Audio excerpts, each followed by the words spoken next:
দরবারে শুকরিয়া জানাই। পুরো দেশব্যাপী আনন্দ, উল্লাস, উচ্ছ্বাস, মানুষের মধ্যে একটা ঈদি ভাব। আমরা গত অল্প কয়েকদিন আগেও ভাবতে পারিনি যে আল্লাহ তাআলা এত দ্রুত আমাদের হাতে বিজয় তুলে দিবেন। তো আমরা আল্লাহ দরবারে কায়মুল বাক্যে শুকরিয়া জানাচ্ছি, শুকরগুজার হচ্ছি, লাখ কোটি শুকর এবং সুজুদ জানাচ্ছি, এবং যারা এটাকে বাস্তবায়ন করেছেন তাদের কৃতজ্ঞতা জানিয়ে শুরু করছি। আমি অল্প কয়েকটি কথা রিমাইন্ডার হিসেবে আপনাদের সাথে শেয়ার করে আজকে লাইভটি শেষ করব ইনশাআল্লাহ। সমাজের সাথে প্রথম কথা হচ্ছে যে আমরা একটা সাময়িক বিজয় অর্জন করেছি, কিন্তু আমাদের সংকট কিন্তু কাটেনি, অন্ধকার কাটেনি এখন। আমরা গত রাতে কিছু ক্যাওটিক সিচুয়েশনের কথা শুনেছি বাংলাদেশে, আপনারা দেখেছেন অনেকে। আমি নিজেও খুব ক্লোজলি ফলো করছিলাম, সারা রাত ঘুমাতে পারিনি, ফজর করে আমি ঘুমিয়েছি। তো এজন্য আমাদেরকে সজাগ থাকতে হবে।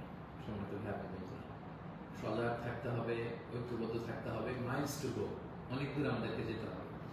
আন্দোলন বা বিপ্লবের এটা হচ্ছে আন্দোলন শেষে একটা সফল বিপ্লব বা গণ অভ্যুত্থান শেষে এটা হচ্ছে প্রথম ধাপ, যে স্বৈরাচারের পতন হয়েছে। এখন হচ্ছে আমাদের দেশ গড়বার সময়। এই সময় আমাদেরকে অত্যন্ত ধৈর্যশীলতার পরিচয় দিতে হবে, দায়িত্বশীলতার পরিচয় দিতে হবে। বিজয়ীরা দায়িত্বশীল হয়। যদি দায়িত্বশীল অ্যাটিটিউড আমরা দেখাতে পারি, তবে এই বিজয় কিন্তু আমাদের টেকসই হবে। সো অনেক ধরনের ষড়যন্ত্র আশেপাশে ঘুরপাক খাচ্ছে, দেশি বিদেশি। আমাদেরকে সজাগ থাকতে হবে, সচেতন থাকতে হবে। বিজয় উল্লাসে মেতে আমরা যেন আবার কোনো ভুল করে না বসি, বিপ্লবের পরে কোনো প্রতি বিপ্লবকে যেন আমরা স্থান না দিই।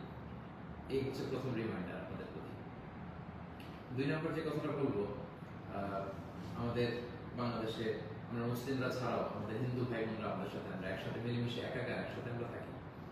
আমাদের খ্রিস্টান ভাই বোনেরা আছেন, বৌদ্ধ ভাই বোনেরা আছেন।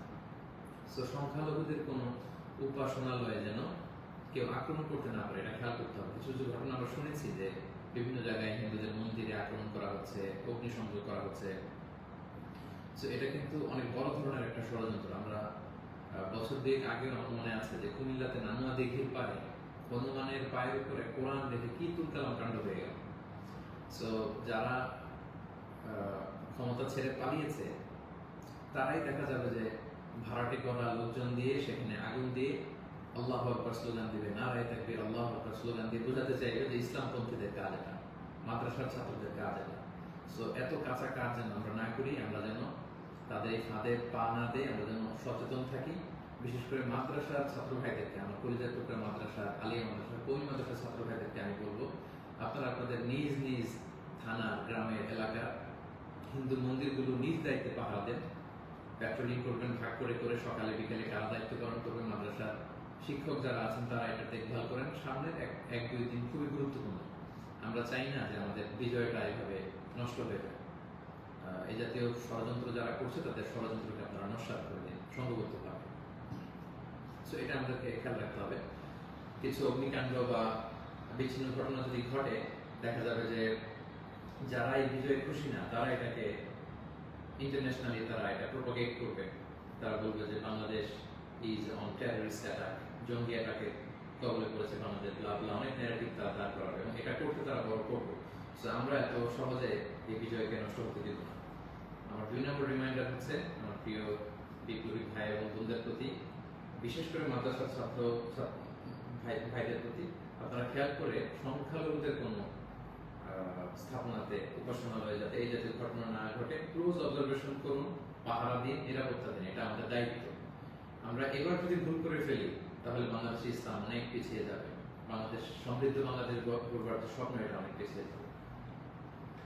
3 নম্বর যে কথাটি আমি শেয়ার করতে চাই সেটা হচ্ছে, আমরা প্রায় বলি যে ইতিহাসের সবচেয়ে বড় শিক্ষা হচ্ছে যে মানুষ ইতিহাস থেকে শিক্ষা নেয়। আমরা যেটা দেখলাম প্রায় 1.5 যুগ ধরে বা 1.5 দশক ধরে যে ক্ষমতাসীন দলটি ছিল, তারা যখন আজকে বিদায় নিল, বিদায় তো না, বেসিকলি তারা বাধ্য হয়ে ক্ষমতা ছেড়ে পলায়ন করেছে। তো তাদের বিদায়টা আসলে কেমন হলো যদি আমরা একটু বিশ্লেষণ করি, অ্যানালাইসিস করি, যে আপনার ক্ষমতার দাপটে বাকি মহিষে 1 ঘাটে পানি খেতে, এরকম অবস্থা।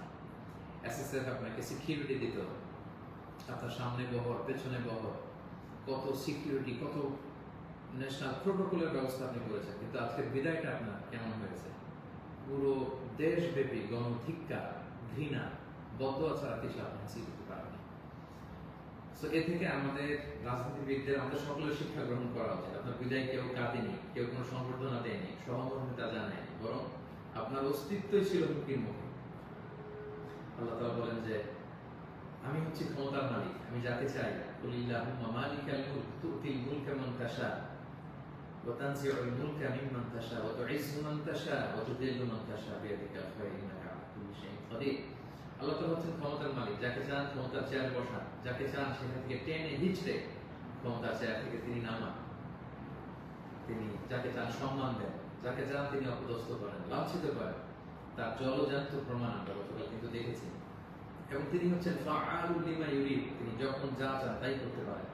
এর জন্য তাকে কারো কাছে জবাবদিহি করতে হয় না, রিপোর্টিং করতে হয় না। তিনি কুন ফায়াকুনের মালিক, তিনি হওয়া বলতে দেরি হতে দেরি হয় না। তিনি পাহাড়কে দরিয়া করেন, দরিয়াকে পাহাড় করেন। তিনি সম্মানিতকে অপদস্থ করেন। তিনি সমাজের লাঞ্ছিত অপমানিত লোকটাকে সম্মানের চেয়ারে বসিয়ে দিতে পারেন। তিনি হচ্ছেন আল্লাহ সুবহানাহু ওয়া তাআলা। মনে রাখতে হবে তিনি ক্ষমতার মালিক। আমরা যেন এটা ভুলে না যাই, ক্ষমতার চেয়ার পেলে আমরা যেন ভুলে না যাই যে আমি ক্ষণিকের জন্য এসেছি। সামনে যারা ইন্টারিম গভর্নমেন্টের লিড দিবেন, 3 মাস 6 মাস পরে জাতীয় ইলেকশনের পরে যখন আমাদের নতুন সরকার আসবে, তারা যখন ক্ষমতার চেয়ারে বসবেন, নিজেকে এই রিমাইন্ড যেন আমরা দিই যে আমরা যেদিন বিদায় নিব, যেদিন ক্ষমতায় থাকবো, সেদিন আমি আমাকে কেমন দেখতে চাই, সেই হিসাবটুকু করে যোগ বিয়োগ দিয়ে যেন আমরা ক্ষমতায় থাকাকালীন সময় আমাদের অ্যাক্টিভিটিস গুলো পরিচালনা করি। সো এই ইতিহাস থেকে আমরা বারবার শিক্ষা নিতে ভুল করি, হোঁচট খাই, আমরা যেন এটা না করি। আমি আমাদের জাতীয় নেতৃবৃন্দদেরকে বলবো, যারা আসন্ন নির্বাচনে নির্বাচিত হয়ে আসবেন, বাংলাদেশকে নেতৃত্ব দিবেন, নতুন প্রজন্মের বা পুরাতন অভিজ্ঞদের মধ্যে থেকে যারা মিলে সরকার গঠন হবে সামনের ইলেকশন শেষে, আপনারা মেহরবানি করে এই শিক্ষাটুকু আপনারা নেবেন। এবং বাংলাদেশে এটা তো আমরা দেখে এসেছি ছোটবেলা থেকেই, একদল ক্ষমতা ছাড়লে অন্য দলের লোকেরা তাদের উপর কিভাবে আক্রমণ করে যেদিন তারা ক্ষমতা থেকে যায়। আবার তারা ক্ষমতা আসলে তারা যখন ক্ষমতা ছেড়ে অন্য বিরোধী দল তাদের উপর আক্রমণ করে। এই রেশারেশি আক্রমণ আমরা চাই না, আমরা এর অবসান চাই। আমরা ইতিহাস থেকে শিক্ষা নিতে চাই। আমরা একটা সমৃদ্ধির বাংলাদেশ ঐক্যবদ্ধভাবে একসাথে হাতে হাত রেখে কাঁধে কাঁধ মিলিয়ে গড়ে তুলতে চাই। এটা হচ্ছে আমার 3 নম্বর রিমাইন্ডার। 4 নম্বর রিমাইন্ডার হচ্ছে গতকাল আমরা দেখেছি যে স্বৈরাচারের পতনের ঘোষণার মধ্য দিয়ে পুরো বাংলাদেশ, পুরো লাল সবুজের পতাকা, পুরো 18 কোটি মানুষ আনন্দ উল্লাসে ফেটে পড়েছে। আমরা আল্লাহ শুকরিয়া আদায় করেছি। আমরা হাফ ছেড়ে বেঁচেছি, আমরা স্বস্তির নিঃশ্বাস ফেলেছি। আমরা নতুন করে একটা স্বাধীন বাংলাদেশ পাওয়ার একটা আকাঙ্ক্ষা আমাদের হৃদয়ে জেগেছে। সময় সুখী, কিন্তু দুঃখের ব্যাপার হলো আমরা মাঝে মাঝে আবেগে অথবা লোভে পড়ে অথবা হৃদয়ে জ্ঞান হারিয়ে এমন কিছু করে ফেলি যেটা আমাদের এই বিজয়কে, আমাদের অ্যাচিভমেন্টকে প্রশ্নবিদ্ধ করে, এটা ন্যায্যতাকে প্রশ্নবিদ্ধ করে। গতকাল আমরা দেখেছি যে উল্লাসিত জনতা তারা জাতীয় সংসদ ভবনে ঢুকে পড়েছে, গণভবনে ঢুকে পড়েছে। সেখানে যে লুটপাট, চুরি, যা বলা যায়, এগুলো সব ধরনের কাজগুলো করেছে এবং এগুলো কিন্তু লাইভ ব্রডকাস্ট হয়েছে, বিশ্বব্যাপী ছড়িয়েছে। আপনারা আসলে কি মেসেজ দিলেন? আমাদের দেশের ছাত্র জনতা তারা কি লুটপাট করে? যারা ক্ষমতা ছেড়ে পালালো তারা তো এটাকে ইন্টারন্যাশনালি প্রোপাগান্ডা বানাবে যে দেখুন কিরকম লুটপাট, চুরি, আক্রমণ, এগুলোর মধ্যে দিয়ে তারা গণভবনকে দখল করছে। তারা একটা ইস্যু বানাবে। সো এই ব্যাপারটাকে আমি খুবই অপছন্দ করেছি, খুবই। আমি বলবো না যে শিক্ষিত ছাত্র জনতা এমন করেছে, যেহেতু উল্লাসিত জনতা সেখানে ঢুকে পড়েছিল। এখানে ভালো মানুষ ছিল, খারাপ মানুষ ছিল, ছিচকে চোর ছিল, টোকাই ছিল, তারা এগুলো করেছে। কিন্তু আমি দেখে অবাক হয়েছি মাঝে মাঝে অনেক ভালো ফ্যামিলির ছেলে পেলে অথবা নামাজি, দেখে প্র্যাকটিসিং মনে হয়, তারাও এরকম ছবি দিয়েছে। কেউ গণভবনের বালিশ, কেউ চেয়ার, কেউ টেবিল, কেউ পাঙ্গাস মাছ, কেউ ফ্রিজের খাবার, যে যেরকম পেরেছে করিডোর করেছে। এটা আমার চোখে এসেছে এবং গণভবনের নেম প্লেট নিয়ে আসছে। তো এই এতটুকু বিবেকবোধ বা চিন্তা শক্তি কি আমাদের নাই যে এটা তো রাষ্ট্রীয় সম্পদ, নিজের সম্পদ না, এটা তো ভাগ বাটোয়ারা হচ্ছে না। আপনি যে গণভবনের চেয়ার নিয়ে আসলেন 3 মাস পরে যে আমাদের নিজেদের ভোটে নির্বাচিত আমাদের ট্রু লিডার যিনি হবেন, আমাদের প্রধানমন্ত্রী, তিনি কোথায় বসবেন? তার চেয়ার তো আপনি চুরি করে নিয়ে আসছেন। তিনি থাকবেন কোথায়? তার বালিশ তো আপনি নিয়ে আসছেন। একটা বালিশ নিয়ে এসে, একটা হাঁস নিয়ে এসে, একটা কম্বল নিয়ে এসে আপনি আসলে কতটুকু লাভ করতে পারলেন? কিন্তু গোটা বিশ্বকে আপনি একটা নেগেটিভ মেসেজ দিলেন এবং আমাদের এই বিজয়কে আপনারা প্রশ্নবিদ্ধ করলেন। এটা অনেক বড় ভুল আপনারা করেছেন সম্মানিত ভাইয়েরা, যারা এটা আপনারা করেছেন। আমরা পৃথিবীর বিভিন্ন জাতি গোষ্ঠীর মধ্যে থেকে তাদের অনেক ভালো গুণ দেখি, এগুলোকে আমরা নিতে পারি না? মানুষ তো নিজেদেরকে ভালো জিনিস দেখে দেখে সেগুলো অ্যাডপ্ট করে করে মানুষ নিজেকে সুন্দর করে, পলিশ করে। আমরা জাপানিজদেরকে দেখেছি তারা কত ভদ্র পরিচ্ছন্ন। অলিম্পিকে তারা খেলা দেখতে যে স্টেডিয়ামের মধ্যে দর্শকেরা যখন খাবারের প্যাকেট, চিপস, পানির বোতল, টিস্যু ফেলে দিয়েছিল, তারা অন্যান্য দর্শকদের মতো স্টেডিয়াম ছেড়ে চলে যায়। খেলা দেখা শেষে তারা নিজেরা সব ময়লাগুলো, গার্বেজগুলো পরিষ্কার করে তারপর ক্লিন করে সেই দর্শক গ্যালারি তারা ছেড়েছে। গোটা বিশ্বে তারা প্রশংসিত হয়েছে। তো এই যে তারা একটা মেসেজ দিল গোটা বিশ্ববাসীকে যে আমরা সিভিলাইজড, আমরা পরিচ্ছন্ন। আমরা আমাদের গতকালের বিজয় উদযাপন করতে যে কি এটা করতে পেরেছি? এই যে আমাদের মধ্যে অধৈর্য, অস্থিরতা, এই যে সাময়িক বেনিফিটের হওয়ার যে মানসিকতা, এইটা যদি আমরা ঠিক করতে না পারি, এই গণবিপ্লবে, গণ অভ্যুত্থানে, নতুন সরকার কিচ্ছু আসা যাবে না প্রিয় ভাইরা। মানে I'm telling you the truth, I'm telling you the reality, এটা আপনাদের মনে রাখতে হবে। বাস্তবতা হচ্ছে আমরা যেমন, আমাদের নেতারাও যেমন। আমরা গতকাল হরিলুট করেছি, আমাদের নেতারাও হরিলুট করেছে। আমরাও চুরি করেছি, তারাও মানে চুরি করতো। আমরা আসলে সুযোগের অভাবে সব, বাস্তবতা যেটা, কথাগুলো এই মুহূর্তে, বিজয়ের মুহূর্তে তিক্ত হলেও আমাকে ইসলামিক পয়েন্ট অফ ভিউ থেকে এই রিমাইন্ডারগুলো আমাকে বলতে হচ্ছে। I am sorry for that. তারা পদ্মা সেতুতে দুর্নীতির সুযোগ পেয়েছে, ওই লুট করেছে। তারা দেশের বড় বড় মেগা প্রজেক্টে লুট করেছে, আর আপনি ছোট্ট জিনিস লুট করার সুযোগ পেয়েছেন, ওইটা করেছেন। কোনো পার্থক্য নাই। তারা করেছে বড় বড় হরি লুট, আপনারা করেছেন ছোট ছোট চুরি লুট। এই তো পার্থক্য, তো আমাদের এতটুকুই। এই জিনিসটা আমাদেরকে বুঝতে হবে যে এগুলো রাষ্ট্রীয় সম্পদ। সেখান থেকে একটা সুতা কেন আমরা টাচ করবো? আপনারা গণভবন ঘেরাও করেছেন, ভেতরে যে উল্লাস করবো, তাকবীর দিন। এমন দেশটি কোথাও খুঁজে পাবে না তুমি, সকল দেশের রানী সেজে আমার জন্মভূমি। গলা ছেড়ে দিয়ে সবাই মিলে কোরআন গান করতে, গোটা বিশ্ব দেখতো আমরা কত সিভিলাইজ, আমরা কত সভ্য। সেটা না করে আপনারা ভাঙচুরের মতো কাজ, লুটপাটের মতো কাজ আমরা করে ফেলছি। আমি বলবো না যে সবাই বুঝে করেছেন, অনেকে রাগ থেকে, ক্ষোভ থেকে, ঘৃণা থেকে এটা করেছেন, কিন্তু কাজটা ভুল করেছেন। প্রথম যেটা করতে হবে, আপনাদেরকে আল্লাহর কাছে ক্ষমা চাইতে হবে। আল্লাহর কাছে ক্ষমা চান। দ্বিতীয়ত, এগুলো ফেরত দিয়ে আসতে হবে প্রিয় ভাই। আমাদের ছাত্র বন্ধুরা এগুলো কালেকশন করছে, এবং ছাত্র ভাইদেরকে আমি বলবো যারা এগুলো আবার রিটার্ন দিতে আসবে, তাদেরকে যেন আমরা ব্লেম না করি, পড়াশোনা না করি। তারা তাদের রিয়েলাইজেশন থেকে নিয়ে আসছে, এগুলো তারা রিসিভ করুন। কারণ এগুলো রাষ্ট্রীয় সম্পদ। নতুন গভর্নমেন্ট আসলে আবার নতুন করে রাষ্ট্রীয় অর্থ ব্যয় করে এগুলো আমাদেরকে আবার মেরামত করতে হবে, ঠিক করতে হবে সময়ের সঙ্গে। এবং একজন মুমিন এই কাজ কখনো করতে পারে না। একজন বিশ্বাসীর সাথে এই ধরনের মাইন্ডসেট, অ্যাটিটিউড যায় না প্রিয় ভাই এবং বোনেরা।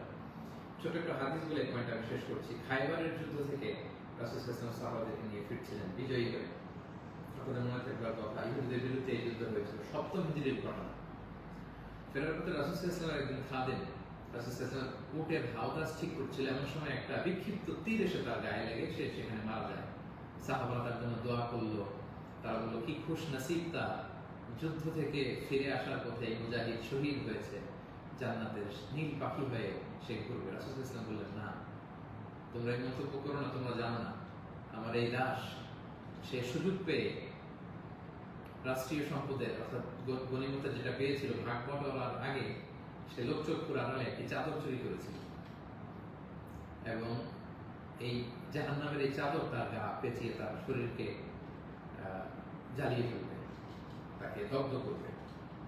আল্লাহু আকবার। অনেক লম্বা কথা, আমি সংক্ষেপে শেষ করে দিচ্ছি। সময়টা যদি আপনি খেয়াল করে দেখুন, একজন সাহাবী, বিশ্বনবীর সার্ভেন্ট, সে রাষ্ট্রীয় এই সামান্য একটা চাদর চুরি করার কারণে রাসূল সাল্লাল্লাহু আলাইহি ওয়াসাল্লাম বললেন, শাহাদাত তো দূরের কথা, এই চাদরটাকে অগ্নিদগ্ধ করবে। তো আপনার কি ভয় হয় না? আপনি যে গণভবন থেকে বালিশ নিয়ে আসলেন, চাদর নিয়ে আসলেন, ওখানকার টিভি নিয়ে আসলেন, ওখানকার জিনিসপত্র যে আপনি কাঁধে করে নিয়ে আসলেন, ফুলের টব, এটা সেটা ভেঙে যে নিয়ে আসলেন, এগুলো যে আগুনের লেলিহান শিখা হয়ে আপনাকে জ্বালাবে, আপনার কি ভয় হয় না? এই মাইন্ডসেটে যদি আমরা থাকি, কোনো ভালো নেতাই আমাদের কিছু করতে পারবে না। 18 কোটি জনগণের এই হাইলি পপুলেটেড দেশে কেউ এসে কিছু করে দিয়ে যেতে পারবে না যদি আমরা নিজেরা না শুধরাই। আমরা এটা ভুল করেছি, আমরা অনুতপ্ত হব, অনুশোচিত হব। যারা আমার আলোচনা শুনেন, আমাকে পছন্দ করেন, আমি হাত জোর করে অনুরোধ করব প্রত্যেকটি জিনিস আপনারা ফেরত দিয়ে আসবেন। এগুলো রাষ্ট্রীয় সম্পদ, কোনো রাষ্ট্রীয় সম্পদকে তো সুরক্ষিত করার অধিকার আল্লাহ তাআলা আমাদেরকে দেন। আল্লাহ তাআলা আমাদেরকে বোঝাতে হবে। 5 নম্বর যে পয়েন্টটি বলবো সম্মানিত ভাই এবং বোনেরা, গত রাত থেকে এখন পর্যন্ত আমি শুনেছি যে কাইন্ড অফ সিভিল ওয়ারের মতো একটা অবস্থা, গৃহযুদ্ধের মতো অবস্থা, থানা জ্বালিয়ে দেওয়া, ভিন্ন রাজনৈতিক মতাবলম্বী যারা তাদেরকে সুযোগ পেয়ে আক্রমণ করা, হতাহতের ঘটনা কিন্তু ঘটেছে। এইরকম চালিয়ে গেলে আমাদের বিজয় কিন্তু যে কোনো মুহূর্তে নস্বাত হয়ে যেতে পারে। এবং আমি সেনাবাহিনীকে বলবো অস্থায়ীভাবে সামনে 2-1 দিনের জন্য আপনারা আর্মি ডেপ্লয় করুন সব জায়গায়, প্রতিটি থানায়, প্রতিটি ইউনিয়নে, প্রতিটি জেলায়, just to confirm and ensure the security. Interior government যখন আসবে তখন তাদের দিক নির্দেশনা অনুযায়ী তাদের লিডারশিপে আপনারা সহযোগিতা করবেন, কাজ করবেন। কিন্তু এই হানাহানি, মারামারি, রক্তপাত থামানোর জন্য, সংঘাত থামানোর জন্য আমার মনে হয় আমাদের প্রাণের ব্যাটালিয়ন সেনাবাহিনীকে আমি এই অনুরোধটুকু করবো যে জরুরি ভিত্তিতে দেশের এই সমস্ত জায়গায়, থানাগুলোতে, মন্দিরগুলোতে যেখানে সংঘাত হওয়ার সুযোগ আছে সেখানে আর্মি যেন ডেপ্লয় করা হয়। তা না হলে যে পরিমাণে হতাহতের ঘটনা ঘটেছে, এটা যদি আরেক-দুই দিন চলতে থাকে এরকম, এবং সুযোগ পেয়ে একে আক্রমণ করা, ওকে আক্রমণ করা, ঝাল ক্ষোভ মেটানো, বা ভিন্ন রাজনীতি হওয়ার কারণে এতদিন তারা জুলুম করেছে, আজকে তার বাড়ি জ্বালিয়ে দিব, তার ছেলে মেয়েদের অত্যাচার করবো, তার উপর আক্রমণ করবো, এটা যদি আমরা করি তাহলে আমরা ভুল করে ফেলবো। আমি আগেই বলেছি যে বিজয়ীরা দায়িত্বশীল হয়, দায়িত্বশীলতার পরিচয় দিতে হবে, তাহলে এই বিজয়টা টেকসই হবে। তা না হলে এভাবে লুটপাট শুরু হলে বলবে যে এই স্বৈরাচারী সরকার এত দেশে ভালো ছিল, এখন তো দেখে দেশের অবস্থা আরো খারাপ। এরকম কোনো কমেন্ট যদি কেউ করার সুযোগ না পায়, কেউ যেন এই চান্স নিতে না পারে, একটা গৃহযুদ্ধের দিকে যেন আমরা চলে না যাই। আল্লাহ তাআলা আমাদের দেশকে হেফাজত করুক সম্মানিত ভাই বোনেরা। এবং যারা বড় বড় অপরাধী ছিল, ক্রাইম করেছে, অবশ্যই তাদেরকে আইনের হাতে তুলে দিন, তাদেরকে ধরে রাখুন, বেঁধে রাখুন, পুলিশের হাতে দিন, সেনাবাহিনীর হাতে দিন, সংঘবদ্ধভাবে তাদেরকে আটকে রাখুন, তাদেরকে দেশ ছাড়তে, দেশ থেকে পালাতে আপনারা বাধা দিন। এই কাজটুকু করবেন। এটি ছিল 5 নম্বর রিমাইন্ডার। 6 নম্বর রিমাইন্ডার, খুব রিসেন্টলি হোপফুলি আজকে ইন্টারিম গভর্নমেন্টের রূপরেখা কারা থাকবেন সেটা বলা হবে। খুবই গুরুত্বপূর্ণ, জন্য আমি লাইভও দেরি করতে চাচ্ছি না, আমি উৎসুক হয়ে আছি এই নিউজ শুনবার জন্য। কিন্তু বর্তমানে যেহেতু সেনাবাহিনী সবকিছু নেগোসিয়েট করছে এবং আমাদের বৈষম্য বিরোধী ছাত্র আন্দোলনের ভাইদেরকে, সেনাবাহিনীর দায়িত্বশীলদেরকে আমি বলবো যে এখনো কিন্তু সন্ত্রাসী গোষ্ঠী বা অপশক্তি দেশের বিভিন্ন জায়গায় আছে। বিশেষ করে আমরা বিভিন্ন সময় দেখেছি যে ছাত্রদের হাতে আমরা রামদা, হকি স্টিক, তারপর অস্ত্র আমরা দেখেছি।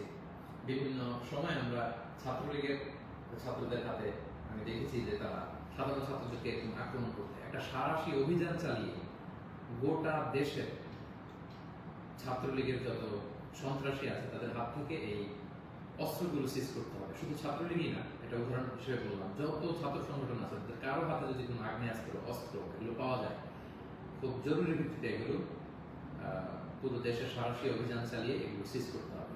কোনো ছাত্রের হাতে, কোনো সিভিলিয়ানের হাতে কোনো গান, কোনো রামদা, এগুলো যেন আমরা কখনো না দেখি। ছাত্ররা রামদা নিয়ে ক্যাম্পাসে তারা দাপট দেখাবে, এই দৃশ্য আমরা যেন বাংলাদেশে না দেখি। এরকম একটি পরিবেশ যেন আমরা তৈরি করতে পারি, আমি সেনাবাহিনীর কাছে অনুরোধ জানাবো। আমি সামনে যে ইন্টারিম গভর্নমেন্ট হবে তাদের কাছে অনুরোধ জানাবো, বৈষম্য বিরোধী ছাত্র আন্দোলনের ভাইদেরকে এই বিষয়ে গুরুত্ব দেওয়ার জন্য অনুরোধ জানাবো। কারণ আমি বিভিন্নভাবে আমাদের কিছু সোর্স আছে, আমরা জেলায় জেলায়, থানায় থানায় এরকম হতাহতের ঘটনা শুনেছি। সেগুলো আমাদেরকে নিয়ন্ত্রণ করতে হবে। সবশেষে সম্মানিত ভাই বোনেরা, আমি এই কথা বলে শেষ করতে চাই যে আমাদের ধৈর্যের পরিচয় দিতে হবে, আমাদেরকে শান্তি শৃঙ্খলা রক্ষার সর্বোচ্চ চেষ্টা করতে হবে। প্রতিহিংসার রাজনীতি আমরা বাংলাদেশে আর দেখতে চাই না, আমরা হানাহানি, মারামারি এটা দেখতে চাই না। আমরা জাতি, ধর্ম, বর্ণ নির্বিশেষে আমরা যেন সবার প্রতি মানবিক হতে পারি, আমরা সেটা চাই। আমরা চাই মেরিটোক্রেসির ভিত্তিতে আমাদের দেশ চলবে। দেশের যতটি চাকরি দেওয়া হবে, পদায়ন হবে, যারা সচিব হবেন, যারা বিসিএস ক্যাডার হবেন, যারা সরকারি আমলা হবেন, প্রতিটা চাকরি যেন মেধার ভিত্তিতে হবে। Meritocracy should be the national policy of Bangladesh, our new Bangladesh, our new independent Bangladesh. আমি দায়িত্বশীলদের কাছে অনুরোধ করছি আমাদের ন্যাশনাল কয়েকটা পলিসি থাকা দরকার। যেমন সিঙ্গাপুরের 3-4টা জাতীয় পলিসির মধ্যে একটা হচ্ছে ম্যারিটোক্রেসি। রাষ্ট্রীয়ভাবে যেন ঘোষণা দেওয়া হয় যে ম্যারিটোক্রেসির ভিত্তিতে আমাদের বাংলাদেশ চলবে। আমাদের বিচার বিভাগ সম্পূর্ণ স্বাধীনভাবে এখানে কেউ হস্তক্ষেপ করতে পারবে না। কোনো চাঁদাবাজি আমাদের বাংলাদেশে চলবে না, কোনো ঘুষ বাংলাদেশে চলবে না। একটা সমৃদ্ধির বাংলাদেশ আমরা যেটা স্বপ্ন দেখি, আমরা যে স্বাধীন বাংলাদেশের স্বপ্ন দেখি, আমরা যেন একসাথে সেটা করতে পারি। Together we rebuild hour nation again ইনশাআল্লাহ বিদিন। সো সম্মানিত সুধী, আমি এই আহ্বান জানিয়ে শেষ করব, কেউ আইন শৃঙ্খলা অবনতি ঘটাবেন না, সংঘাতে জড়াবেন না, আইন নিজের হাতে তুলে নেবেন না।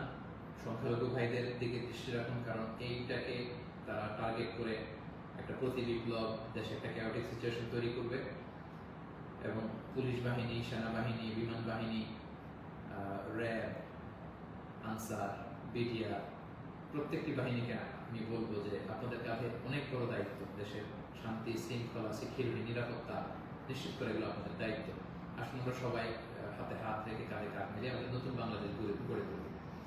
এই সামনের 1-2 দিন খুবই ক্রুশাল। আপনারা কেউই অস্থির, অধৈর্য হয়ে রাগে বসে বিভিন্ন থানা জ্বালিয়ে দেওয়া হচ্ছে, আমি শুনছি।